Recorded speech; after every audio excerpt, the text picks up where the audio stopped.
We all know the media plays a very important role in our lives today. I mean, most of the things that we see today, learn, watch, is basically pushed by the media. So today we're going to be, examining what media is as at today and how we will be able to use it, to mentor, to teach the next generation of media buffs. We have with us live in the studio Professor Sonny Emmanuel Udeze. He's a professor of mass communication at Enugu State University of Science and Technology. Good to have you. Good morning. It's good being here. Thank you so much, Charles. Do you enjoy teaching mass communication? Yeah, I do. I've been in the business of teaching mass communication since 1989, starting from the Polytechnic in Enugu, that is the Institute of Management and Technology, then through Enugu State University of Science and Technology, which is my base, to Nnamdi Azikiwe University, Awka, Chukwuemeka Odumegwu Ojukwu University, Bariam, Ebonyi State University, Alex Ekweme Federal University, Ndufalike, River State University. So some people normally say that some of us, myself and Professor Ndolo, who is supposed to be here but unfortunately could not, they say we are academic missionaries. Absolutely. So it's a business that we love doing. All right. I mean, in those places you have taught people, mentored them. Are they enthusiastic about media in Nigeria? Yes. To start with, most people who found themselves in the field of mass communication, I would say they did not come there by accident. They were conscious. They were enthusiastic. They were actually propelled to go into mass communication because of what they believe that mass communication has done and is doing in the lives of people and in the society. So it's not like somebody who came into a profession by accident or a program by accident, no. So because of the fact that they consciously decided to read mass comm, they are normally very enthusiastic. Interesting. Professor Ndolo has been around for a while. I'm sure that you also have followed his development. You are friends with him. Can you give us some of the things that you would say that he did that was quite remarkable throughout his life, someone who's playing in that field? Yes, like you said, he has been around for quite a long time, and also he has worked actively, like I just mentioned, going from one place to the other. You see, one thing that Professor Ndolo has done, which I thank God for, that he came back from US, because when he was in US at Howard, it was Professor Julius Horner that met him at Howard when he was moving around recruiting staff for ISUT, or what they used to call ASUTEC. He met Ndolo and brought Ndolo back. I think that was in the 1986 or thereabout. And from the time that Ndolo came back to when he retired, he did so many remarkable things. Alongside him, myself, we started the PhD program in ESUT. We helped to finish the people that were almost abandoned for more than 13 years doing PhD program at the Ebonyi State University. There are so many of them. And then we started alongside Professor Muneli Keto Menoga, who is currently the Vice Chancellor of Chukwuemeka Odumegwu Ojukwu University, Bariam, and Professor Chinyere Stella Okuna, the PhD program at Nnamdi Azikiwe University, Awka. In fact, I was the internal reader for the first PhD graduate of that program. So over the years, he has been able, alongside some of us also, to create a new level of awareness in the field of mass communication. Because outside what they did, some of the people you hear that are professors now at Nnamdi Azikiwe University, at Ebonyi State University, in ESUT, and in Mariam, we are taught by us, So I think he has done a very remarkable thing. I don't think that staying back in US, he would have impacted on Nigerians and Nigerian society the way he did when he came back with Professor Julius Honor. So he has done marvelously well. And not just in the academia, a whole lot of people that he taught are also pushing, working marvelously well, doing very great jobs in the media. So many of them, all these radio, television stations, they're there doing marvelously well. I mean, you cannot buy that kind of experience. I mean, given the kind of person he is and where he has come from and the level he has achieved, what kinds of things should we be expecting from somebody like that, so as to inspire the younger generation who are looking to be like him or even surpass what he achieved? Yes, like you rightly said, the great thing about Professor Ndolo is that, like I've always said, he is not just a teacher, he's a mentor. There is a difference between a teacher and a mentor. The mentor follows your every move with passion, to know how you're moving, to know what you're doing, try to track you. We keep tab of our former students, what they're doing. In fact, sometimes when I go to accreditation, I was at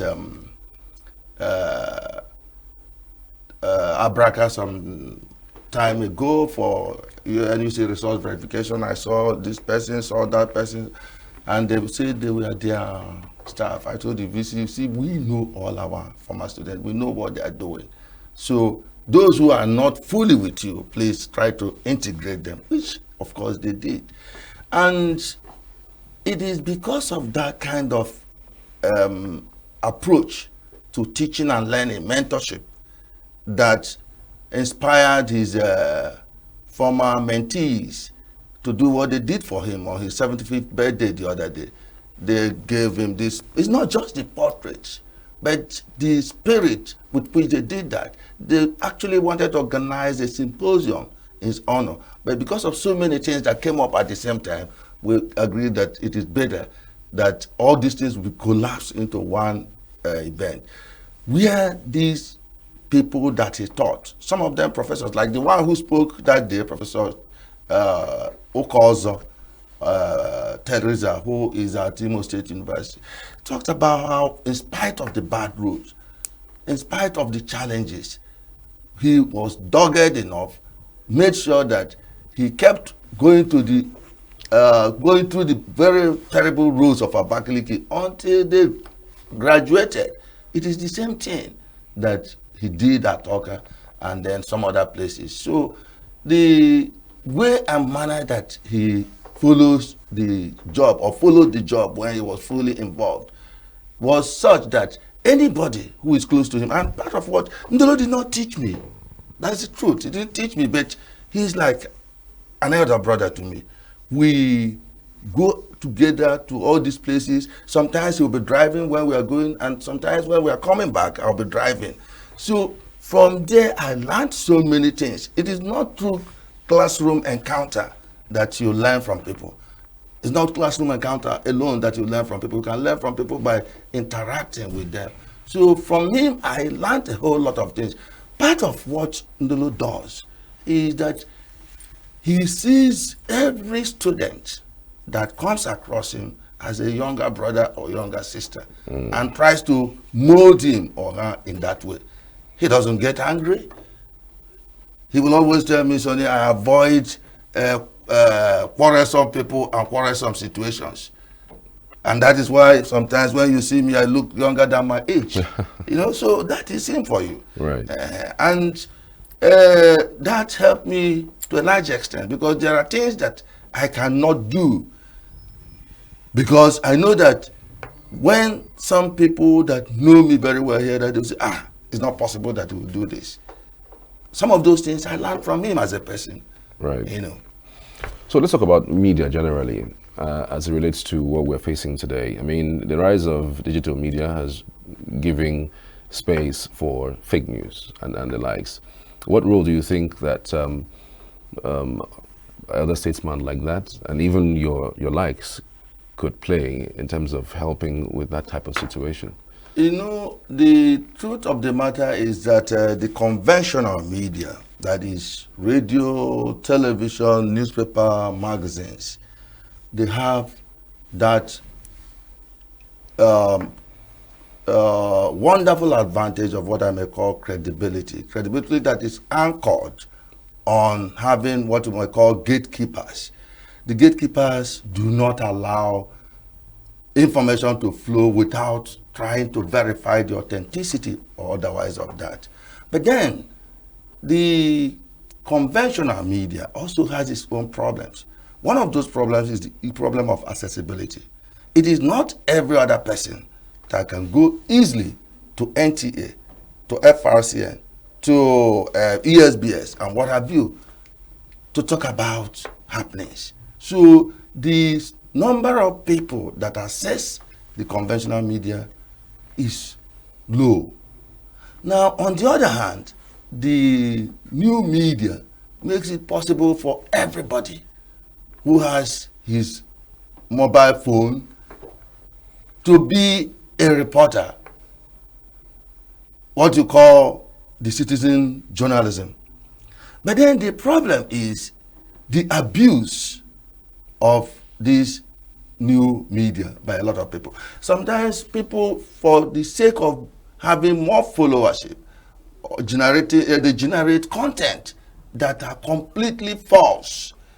And the truth of the matter is that if we want to be honest with ourselves, truth lives forever. Falsehood dies after a while. If you anchor your medium or your whatever medium that you're working with, if you depend on dishing out falsehood at a time, people will stop patronizing you. People are not morons. They know the truth. And once they discover that what you're dishing out are lies, they tend to turn the other way. You know, I was talking with some people the other time. That was when there was this post. And in the post, they showed a young lady. Maggots were coming out from her labs. And they said that she did whatever kind of surgery that went bad. It was trying to boost her back, and then the thing was not properly done. So it has developed to a situation where maggots were coming out from her body. I told the person that I was sitting with that this is not true. Because if this lady had this problem, she will not even have the effrontery. She will not even think of making it public. That this is done to increase followership, make people to key into her platform. And that turned out to be the case. Yes. And I'm sure that some other people also thought the way I did. And when you depend on lies to grow, certainly it will not work. How do we even do that?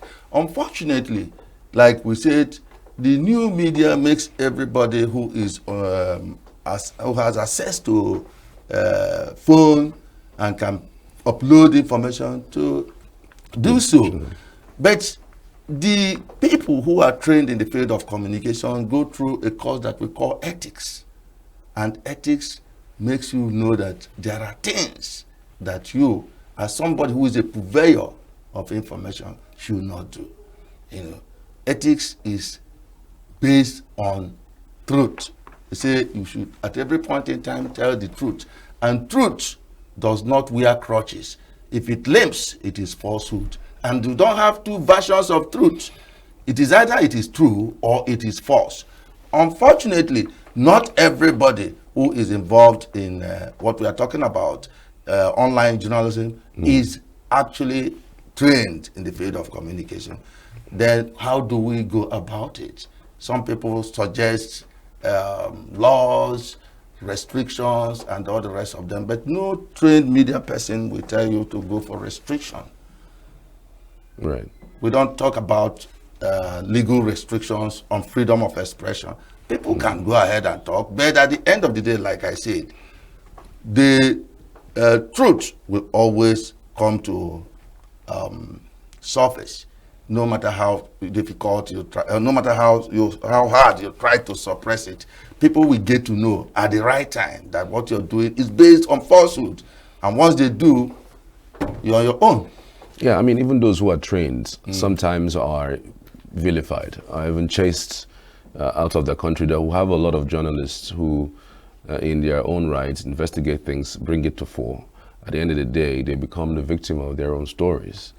For you, as someone who has played in that field for a long time, how do you think journalists can balance some of their reportage so that you don't get caught in the wind? Because again, it doesn't look like we have all the media freedom that we're supposed to have. Yes, we do not have all the media freedom that we are supposed to have. We don't even have. That is the truth. We don't even have that media freedom because most of the times people are hounded. The only thing is that when the powers that be feel that they are not seriously threatened, they ignore you. They believe that after some time, the whole thing will fizzle out, so they don't bother about you. But the truth of the matter is that there is no journalist who is trained and who knows his or her onions that will go out and start suppressing information that he or she got just because he wants to balance. What are you balancing? It is either that this cup is white or it is black. If you say that this cup looks like white and black, you're not being honest with yourself. And that is not how journalists are trained. A journalist is trained to say that this is white as long as it is white, or it is black as long as it is black. So I understand what you mean by trying to balance, to avoid being hounded by the powers that be. But then, in trying to do that, you create a very bad image for yourself. You know, some time ago, something happened. One man, he was running a magazine, one of these entertainment magazine. I think his name is Lawrence Akapa. I don't know whether he's still there or not. Akapa was dishing out stories about how a certain Nigerian young lady known as Tina Enebele was getting married to Michael Jackson. And at the end of every week, he would push out those stories. And people will rush and buy the magazine. And he will be making money and smiling to his bank. But eventually it was discovered that that story were normally crafted by him, but the pictures were never taken in one place. It was superimposition. The person that he was calling a Nigerian lady was a Jamaican model. That was how that magazine came to an end. Wow. It never went beyond that month because people discovered the lies. So, on the other hand, like you said, investigative journalism is a very important aspect of journalism. Like my teacher, Professor Kwele, used to tell us, journalism is a risky business. If you're not ready to take the risk, then leave. You know, because you must encounter challenges as you try to tell the truth. Somebody said that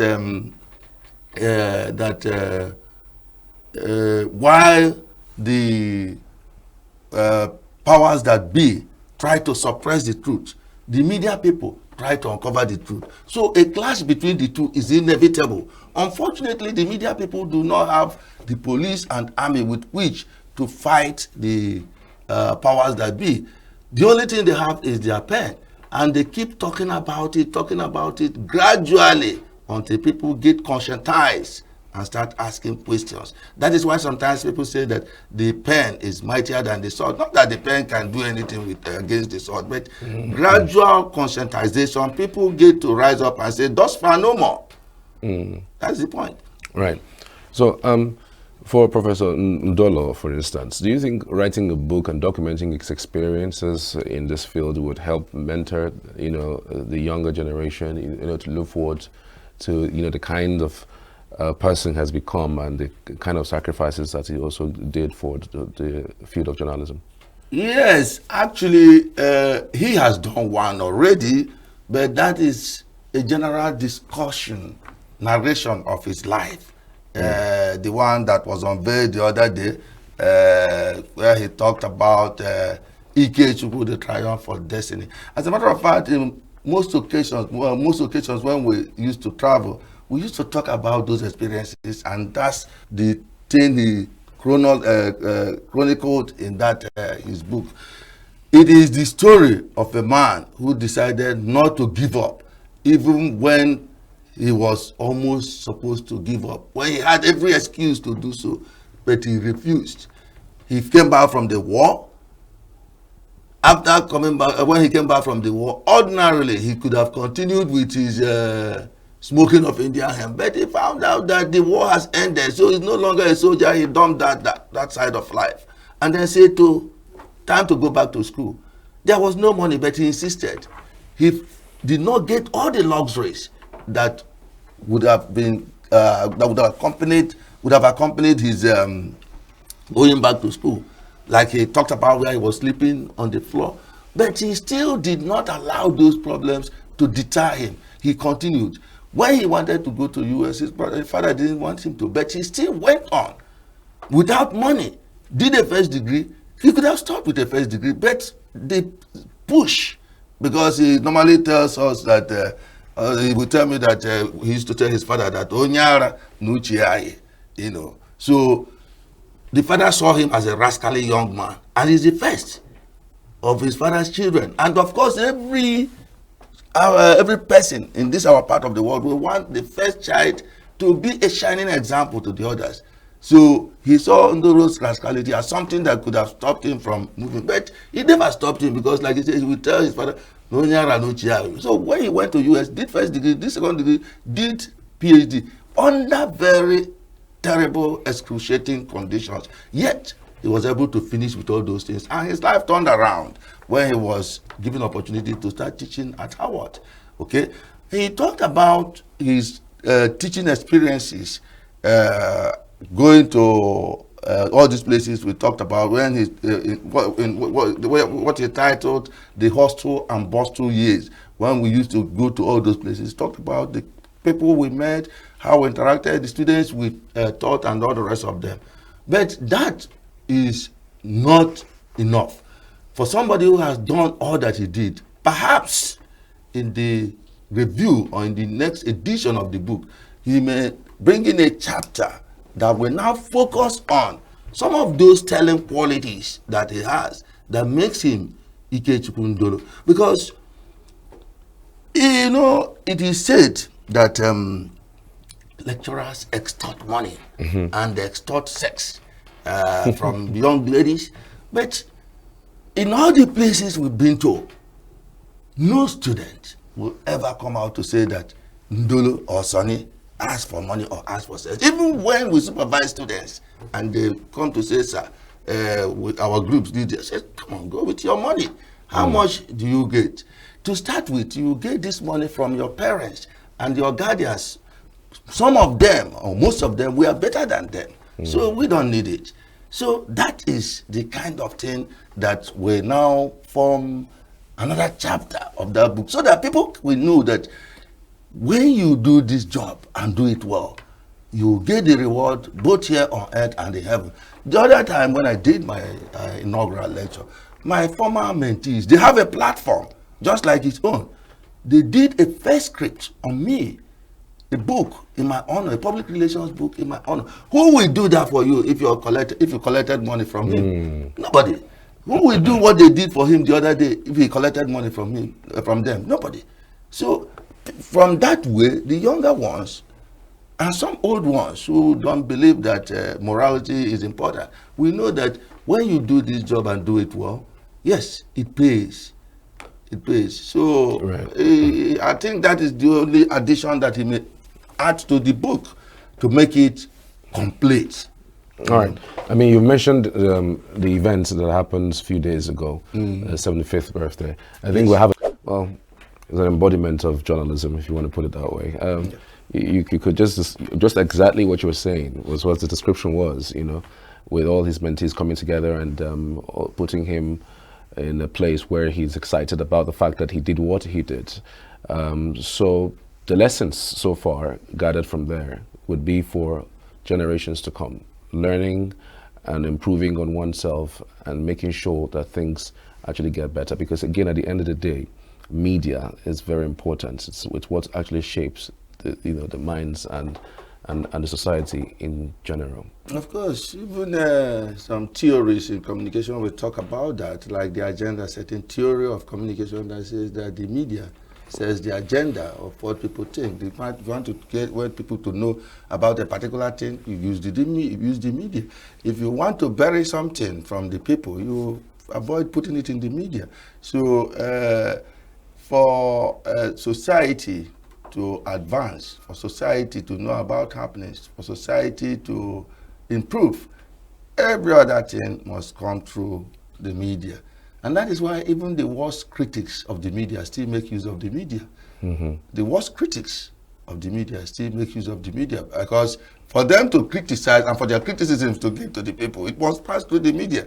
They cannot just go and stay on the road and start saying the media people are terrible. They have to still use the media. So it's a case of trying to make use of your own so-called enemy, in order to get what you want. So the media is of central importance. They say that information is life, and information comes through the media. Information that is through intrapersonal communication or interpersonal communication does not go beyond the 2 people or 3 people or 4 people that are involved. But if you want to get the world to know about what you're doing, you have to go through the media. If what we are doing now is to be just interpersonal communication, would have ended between me and you. All the people who are watching or who will watch will not do so. So the media gives wider coverage to events, And like Fina said, Ndolo is a guy that we thank God for his life. It's captured in his book, Ike Ndolo, Ikechukwu, The Triumph of Destiny. Some time ago, Ndolo suffered from breast cancer, something that is not common with men. Wow. It is, people talk about breast cancer, when they talk about breast cancer, it's women. But he had breast cancer. But by God's grace, he came out of it smelling like a rose. Like I used to tell him, because God is with you, at every point in time when the wicked ones think that your life is coming to an end, that is when God takes you and moves you to the other point, stretching it longer and making you smell like a rose. So he had that problem. He had another problem sometime last year, or this year itself, not last year, when he went out, was going for a meeting, because of congestions here and there, he turned and went back to his house, climbed the stairs. As soon as he climbed the stairs and was going to sit down on the sofa, he collapsed into the sofa and passed out. He didn't know what was going on until around 12 p.m. Or rather, 1 a.m. the next day, he woke up in a hospital. But after all these things, you saw him dancing. That is the grace of God. And that is the reward for his goodness. Because at every point in time you do things for people and they say, God bless you, you may not see the tangible blessing. Maybe they say, God bless you. I expect that maybe from where you did this, may God replenish your pocket. You'll be expecting that money will come back. No, money may not come back, but God blesses you in different other ways. Because I've been close to Ndolo, not what, I've been close to him for years. I know all that he has done. Part of what I wrote in that brochure when for his birthday, I said that he's a mad of holy. I know why I say that. This is somebody that at the end of it, no matter what happens, no matter how challenging the times are, Ndolo will go back to his Amansi Dore during Christmas. He normally tells me that Christmas outside Dore is not Christmas. Why does he do that? Not because he cannot stay in town or stay anywhere and enjoy his Christmas, but he will go there, give wrappers to the widows, give rice and food and other things and money to all those people who are around, who don't have any hope of getting anything. The light in his community was gotten through his intervention. The road in his community was done through his intervention. And there are so many people that he has trained, in spite of the fact that he's just a teacher. And I mentioned that I said that it was because of all those things, including the food that the Reverend Sisters and Reverend Fathers ate from his kitchen. that God touched His Holiness to give him the award of benemerenti that the medal they gave to him. He's my close friend, so I know that on many occasions when they talk about knighthood, he say, "Ah, Sonny, I'm not cut off for that." Yes, people have bought forms for him to join this night so this night of this or night of that. He say no, that is not for him. Until this recognition came, he became a Knight of St. Gregory. But that is papal knight. It's not the kind of knight that people buy from and it becomes a club. You know. So God has been very merciful to him because he has been very merciful to people who are lower than him, lesser mortals that came across him. You know. Right. In light of his life and the reflection of whom he has become, what do you think these mentors, the mentees, can really build from and learn? Talking about these days and age, you see somebody just getting into that field of journalism, and the next thing they want to buy a car, the next thing they just want to fly around. You know, in light of his life, do you think in that direction that mentees and people who look up to him should be able to humble themselves in such a way that they could, you know, as far as they could go, achieve all they needed to achieve in the field of journalism? You know, the truth of the matter is that you have individual differences. There are people that are your mentees. You talk to them, they listen to you, they imbibe your ideas, and they want to do certain things in line with your own orientation in life. In fact, they will not want to do some things because they will say, what will Prosondolo say if he hears that I did this? There are others who are there. The thing enters through this place and goes out through the other side. Everybody cannot be the same. But I know that if there are 100 people that has taught over the years, out of the 100, to run away from exaggeration, maybe 80 will say, well, we won't do this because Ndolo will not like it if he hears about it. And we live in a very materialistic world. We used to talk about what you call Machiavellian ethics in mass communication ethics. Machiavellian ethics is the one that says the end justifies the means. If you want to be super rich as a reporter, you can blackmail people, collect money from them, and then become super rich. If you want to become a super lecturer that drives all the cars in the world, you can extort money from people. But then, like we've always told them, because I've taught ethics for years, like we've always told them, what goes round comes round. When you get things through wrong means, it has a boomerang effect. At the end of the day, you pay for those things. Even the Machiavelli who propounded that philosophy, which they call the end justifies the means, or stick and carrot as they called it, at the end of the day was not able to get all that he wanted to get from the king. All those things that made him to go out of his way to write things that he actually, if he's sincere to himself, knows that does not work. Things that do not work, if he had been sincere to himself. He still went ahead to write them because he was expecting that, having enjoyed the good things of life before their government was overthrown and was imprisoned and eventually released, that trying to persuade the prince and talking to the prince in that patronizing manner will make the prince recognize him again. For yeah, the prince only gave him the sedentary role of writing about the history of Florence, which he was doing before he died. He wasn't given any portfolio again. So it is not the right thing for people to do some of the things they do just because of money. It's good to work hard. It's good to get money.